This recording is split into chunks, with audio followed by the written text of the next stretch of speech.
நம்ம Roman Reigns Royal rumble win பண்ணிட்டார் நண்பர்களே. பண்டிகையை கொண்டாடுங்க. 2026 ராயல் ரம்பிள் எப்படி இருந்துச்சுன்னு பாத்துக்கலாமா? சமையல் ஆரம்பமாகட்டும். முதல்ல விமென்ஸ் ராயல் ரம்பிள் நடந்துச்சு ஃப்ரெண்ட்ஸ். பொம்பளை ஆளுகெல்லாம் பல ரேஞ்சில இருக்கப்பா, போய் பார்த்துட்டு வருமா? இது என்ன கேள்வி? வா. எல்லாருக்கும் கஸ்டியூம் ஒரே மாதிரி கொடுத்திருக்கானுங்க. அதுக்கு ட்ரெஸ் ஆயுது நெல்ன்ற சாக்கு மாதிரி தேய்ச்சி கொடுத்திருக்கீங்க. எது யாருன்னு கண்டுபிடிக்கிறதுக்குள்ள போதும்னு ஆயிடுச்சு. நாங்க என்னென்னமோ பிளான் பண்ணி வந்தோம், இப்ப பாதியிலே போக வேண்டியதா இருக்கு. ஸ்கிப் பண்ணி தான் பார்த்தேன். அவ்வளோ போரா இருந்துச்சு. முன்னாடி போய் கரெக்டா விமென்ஸ் மேட்ச்னா ஒரு கிளிப்பா இருக்க வேண்டாம். ஆமா, தியேட்டருக்காரங்க நமிதா வச்சு படங்களை எடுப்பீங்கன்னு வந்தா ஒண்ணு கேங்ல. நம்ம நினைச்ச மாதிரியே லிவ் மார்கன் வின் பண்ணிட்டாங்க. அடுத்ததா கிழவி வாயிலும் ஏஜே ஸ்டைல்ஸ்க்கும் மேட்ச் நடந்துச்சு. பதில் சொல்லிட்டு போங்கண்ணா.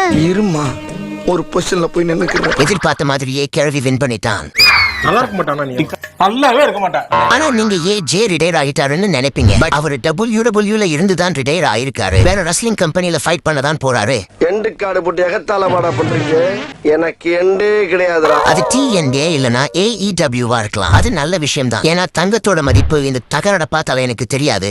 இனிமேல் நான் இங்க வர மாட்டேன்டா. எவனா இருந்தாலும் ஏன் ஏரியாக்கு அவங்கள அங்க வச்சுக்கிறேன் அவங்கள. அடுத்ததா சாமிக்கும் ட்ரூக்கும் மேட்ச் நடக்குது. இதுல ட்ரூ வின் பண்ணிட்டாரு. ஆல்ரெடி நான் சொன்ன மாதிரி தான் இப்போ சவுதியில தோத்துருக்காரு. அடுத்த வருஷம் சவுதியில வின் பண்ணுவாரு.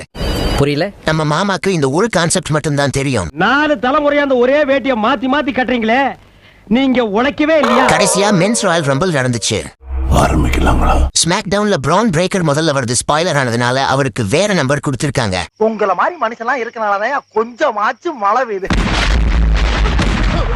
ரெண்டு ஒண்ணுதானா? அப்புறம் ஒரு மிஸ்டரி ரெஸ்லர் அவர் அடிச்சு போட்டு எலிமினேட் பண்ண வச்சிட்டான்.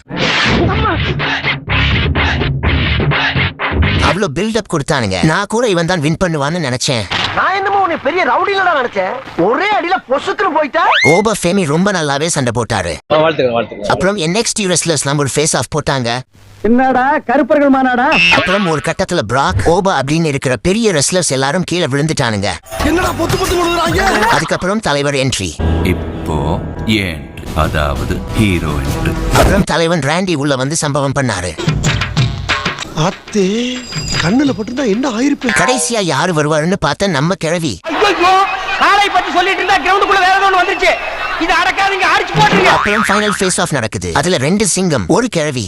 மைதா மாவுல செஞ்ச மனுஷ குரங்கு. இவனெல்லாம் குரங்குன்னு சொல்லி நான் குரங்கு கேவலப்படுத்துவனா? ரோமனுக்கு RKO போடும்போது கிழவி ரெண்டிய வெளியே தள்ளிட்டான் ஃப்ரெண்ட்ஸ். டேய் வெட்டி போயில கஸ்பானோ. நம்ம தலைவர் ரோமன் ரெயின்ஸ் வின் பண்ணிட்டாரு. ஆல்ரெடி தலைவன் சொல்லிட்டு தான் வந்தாரு. WWE காப்பாத்த சொல்லி அழுதாங்க. அதான் வந்திருக்கேன்னு. காப்பாத்தணும்னு ஆசைப்பட்ட கலைஞ காப்பாத்தி விட்டு போ. அப்புறம் ஒரு இன்டர்வியூல கூட புது ரெஸ்லர்ஸ்க்கு வாய்ப்புகளை பயன்படுத்திக்க தெரியலன்னு சொல்லியிருப்பாரு. சரியா இருக்குடா, அண்ணன் எடுத்துக்கிட்டேன். கடைசியா WWE காப்பாத்த அவரே இறங்கி வந்துட்டாரு. அடுத்த வீடியோல பார்க்கலாம். பை.